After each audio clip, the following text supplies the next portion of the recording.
Betão, boa tarde. Boa Você está tarde. voltando agora para o time, né?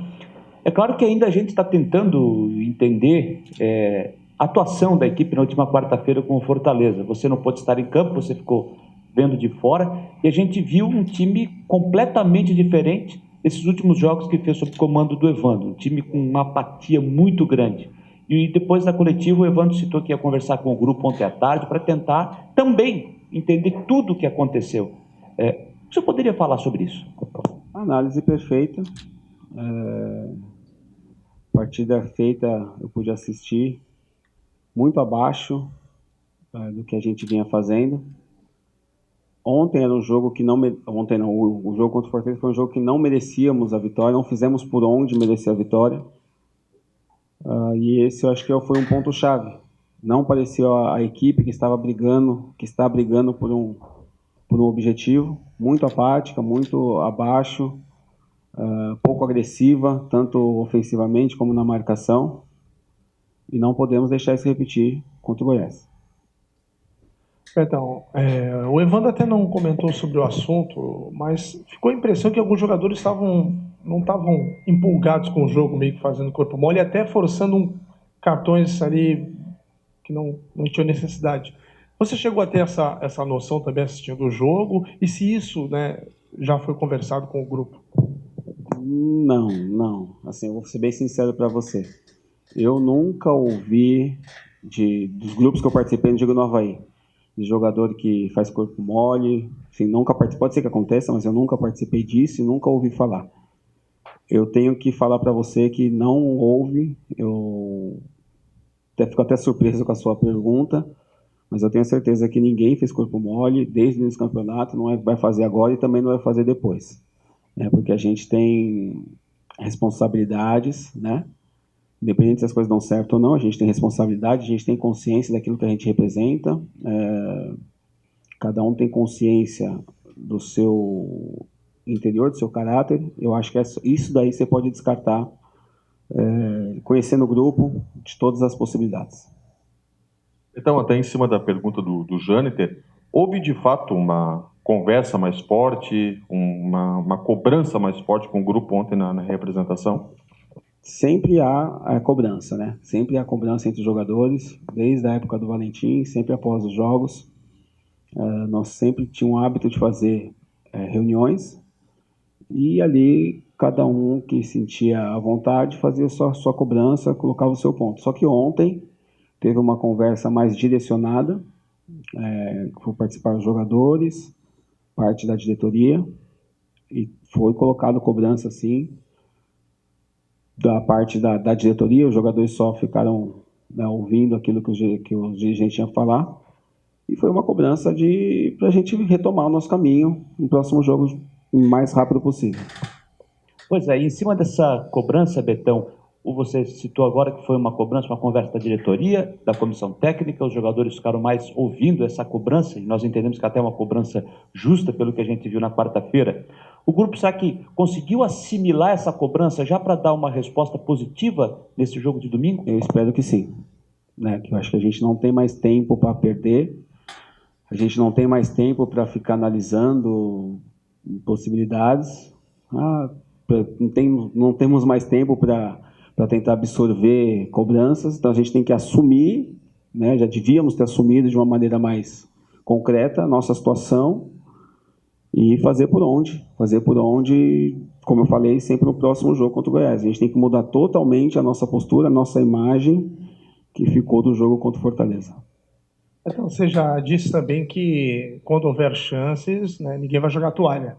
A chance ela ainda existe, mas é muito pequena. Você ainda está com essa mesma mentalidade ou já conversou na questão de pensar o 2020? Não, 2020, todos os clubes inteligentes já estão pensando em 2020 agora. Seja para disputar Libertadores do ano que vem, seja para a Sul-Americana, seja para a Série A, Série B, enfim. E o Avaí tem feito isso. Há um bom tempo atrás, já foi falado para a gente que ia fazer o seu projeto, independente se fosse na Série A ou Série B. Mas eu só posso admitir para vocês, ou para qualquer outro, que não há mais possibilidade quando realmente não houver. Eu sou uma pessoa assim, que enquanto tiver chance, eu vou buscar. Ah, mas é difícil, cara, vocês não vão ao retrospecto de vocês, olha o que vocês fizeram até agora, olha a distância que tá do... Cara, mas e aí? Eu vou lutar. Quem quiser acreditar, que acredite, não vou falar assim, quem não estiver acreditando, não vou recriminar a pessoa que não acredita, é a opinião dela. E essa é a minha opinião. De continuar lutando, trabalhando, batalhando, para que as coisas aconteçam. Se caso não acontecer, eu fiz o meu melhor. Tá? Eu posso ficar com a minha consciência tranquila, que eu fiz o meu máximo, errei, não errei, mas eu fiz sempre o meu melhor. Acho que esse é o pensamento que nós jogadores temos que ter. Trabalhar em cima da possibilidade. Se conseguiu lá na frente, cara, você fica tranquilo que você fez o que você pôde. Se você não conseguiu, vamos tocar a vida. Eu não tenho certeza a respeito dos números de orçamento, né, dessas equipes que estão na luta contra o rebaixamento, mas imagino que o mais parecido com o Avaí seja de fato o CSA, que vem subindo de divisão desde a quarta até chegar agora em 2019 na primeira divisão. Tem um significado o fato do CSA ter 12 pontos a mais que o Avaí, Betão? As vitórias que eles conseguiram que nós não conseguimos. Acho que é básico. É básico. Eles conseguiram vitórias a mais que a gente. Estão lutando, fazendo os pontos em casa, que a gente não vem fazendo. Acho que não tem muito critério a se analisar. Eles conseguiram as vitórias, nós tivemos as possibilidades de vitórias, não conseguimos. Acho que não tem muita coisa a se avaliar. Acho que é bem direto. Eles venceram mais que a gente. Betão, a gente viu, né, que como o futebol não apareceu na quarta-feira, isso ficou claro também que os jogadores na saída de campo, depois do jogo com o Fortaleza, e depois com essa cobrança, dá para dizer que de repente esse poder de indignação pela falta de jogo, de combatividade no jogo de quarta-feira, ele pode ser preponderante para tentar um resultado diante do Goiás? Assim, é difícil você falar sobre essas questões do grupo. Eu posso falar por mim. Cara, eu estou indignado desde que começou essa sequência de a gente não vencer. Eu posso falar por mim isso. E cada pessoa tem sua maneira de reagir às situações. Tanto que nas primeiras entrevistas, lá no começo, até mesmo antes do campeonato, o meu pensamento e ideia de nós realmente se firmarmos como um time de Série A, fazer uma campanha regular ali. E a indignação é de que não consegui reagir de acordo com aquilo que eu pensei, que eu planejei. Mas se jogadores assim não tiverem indignação com esse momento nosso, vai ter indignação com o quê? Se a pessoa não sentir dor, não sentir peso na alma, pela essa situação profissional que nós estamos vivendo, vai sentir pelo quê? Então, eu espero que tenha uma reação, né? Porque assim, o torcedor ele já está cansado de ouvir discurso. E eu estou cansado também de ficar fazendo discurso. O que o torcedor espera, o que nós esperamos é atitude. A atitude fala mais do que 1000 palavras. Então, a gente precisa mudar o nosso comportamento e a nossa atitude. Betão, o time e o grupo, sem o Betão em campo, sentiu bastante, sente bastante. Queria te fazer uma pergunta, qual que é o peso da falta também do Jonathan agora para a próxima partida, que tem se destacado aí nos últimos jogos? Eu penso assim, eu já fui jovem e sei muito bem como que é ser jovem num grupo que tem jogadores mais velhos. A gente não pode direcionar, primeiramente, a responsabilidade para um menino de 18, 19 anos. Primeiro que ele está em idade de formação, né? Primeiro que ele não tem ainda a noção exata do que é jogar uma Série A, de ter essa responsabilidade. Então, isso eu digo, serve para o Jonathan, serve de repente para o Caio, serve para o Igor Goulart. A gente não pode jogar esse peso para eles. E nem nós, como jogadores, devemos sentir a ausência deles assim, putz, o Jonathan não está aí agora. Apesar de ser um jogador que está em crescimento, que está em evolução, que fez as jogadas mais promissoras, nossa, vamos dizer assim. Então, o Evandro ele vai ter que mexer no time, arrumar um jogador de características parecidas com a dele, se é a ideia dele. Mas não, assim, não podemos jogar... o Jonathan não está, agora acabou. O Jonathan fica desesperado. Não, é um menino que tem o que crescer e eu tenho certeza que tem jogadores que o Evandro vai colocar no lugar para tentar fazer a função. Então, como é que tem sido a experiência de vocês, jogadores, tendo a figura do Marquinhos Santos no momento tão delicado como cara do futebol? Eu te pergunto isso porque a gente não tem tido um contato, ao menos em entrevistas com ele, mas a gente sabe o quanto ele é ativo no dia a dia e está presente acompanhando o trabalho de vocês. O Marquinhos está aprendendo na função, né? Às vezes as pessoas cobram ele de uma coisa que talvez ele não tenha a experiência necessária da função. Então as pessoas cobram o Marquinhos como se fosse o Marquinhos jogador e as pessoas misturam um pouco as coisas. E isso é ruim para ele, é ruim para o clube, porque queira ou não queira as pessoas acabam misturando o ídolo Marquinhos com o Marquinhos diretor. E como as coisas não aconteceram do jeito que esperava, daí já prejudicam a imagem dele. Que o Marquinhos não sabe nada, ele tá aprendendo na profissão, na função nova. Então isso requer tempo. Ele pegou o time numa situação um pouco difícil já. Mas ele é um cara bastante experiente, cascudo também, né? Mesmo diante dessa pressão toda que ele está sentindo, que eu tenho certeza que ele está muito chateado, porque todo mundo conhece o Marquinhos como não só quando ele é jogador, não só como jogador, mas como torcedor. E agora ele está nessa transição de diretor, torcedor e tal. É tudo uma experiência nova. Eu acho que as pessoas deveriam ter um pouco mais de paciência até que ele evolua na função, até que ele tenha total autonomia, né? O dia que ele vier para vocês aqui, olha, gente, a função é minha, agora eu toco. Eu que planejei, eu que fiz, aí, né, se pode ter uma cobrança desse jeito. Mas, por enquanto, ele está se adaptando, o primeiro semestre dele na função. Eu acho que as pessoas deveriam olhar isso com maior carinho, né? Acho que de vez tacar tanta pedra nele, acho que devia ajudar, incentivar ele, porque eu tenho certeza que ele ama o Avaí.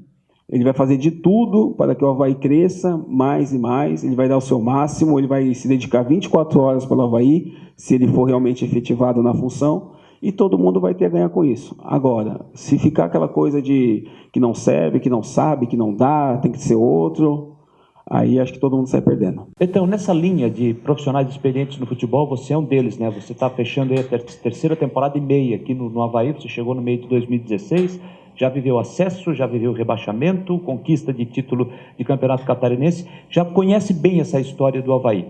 Qual a experiência que você tem no futebol, você que também já esteve no exterior, conhece bem esse mundo, e tem contrato até o ano que vem, como você já nos disse, como é que você pretende ajudar o Avaí, independente do que vai acontecer no fim do ano, com Série A ou Série B, daquilo que vai acontecer, como é que você, ainda como jogador, pode de repente ajudar a diretoria, ajudar o clube, o time, pensando na próxima temporada? Repito, independente daquilo que vai acontecer. Vou falar primeiro em campo e depois fora. Em campo, assim, fisicamente eu estou muito bem, não penso ainda em aposentadoria. O ano que vem, com certeza, não vai ser minha aposentadoria. Se o Avaí pretender renovar, estender, vou ficar muito feliz com isso, porque eu já deixei bem claro para todos. Hoje eu não me vejo vestindo outra camisa, assim, me vejo encerrando aqui daqui a algum tempo.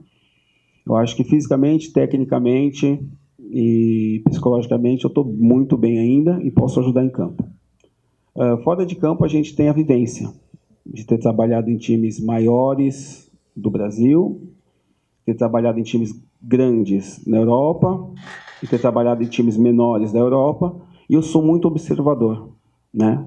Sou muito observador. Então, eu pude aprender muito a maneira do clube grande, que eu digo é o Dínamo, a maneira como eles gerem o clube, e do clube menor, que foi o Evian, a maneira que gere o clube. Então, a gente acaba pegando conhecimentos, né, por observar comportamentos, projetos, atitudes, enfim, né, um pouquinho de cada um, de gestão, de marketing. A gente vê as coisas que deram certo e que não são coisas tão difíceis assim de se fazer. É claro que hoje eu sou jogador, eu não me meto na parte de direção, não me meto na parte de gestão.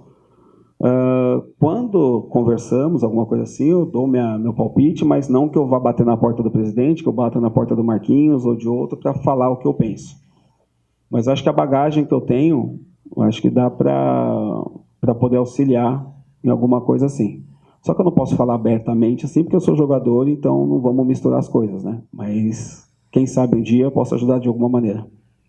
Então para fechar, a questão do Evandro já ter dito que não fica, né, no cargo de treinador para o ano que vem, isso de alguma forma afetou o grupo? Vocês conversaram? Isso influencia de alguma maneira ou vida que segue? Não, porque não é a primeira vez que acontece essa situação com o Evandro, né? Para a gente que está aqui há mais tempo, já teve a questão do Evandro, acho que em 2016, quando eu cheguei, né? Acho que no 17 também aconteceu dele assumir na troca de treinador.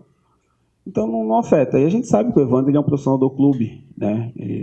O contrato dele é com o clube.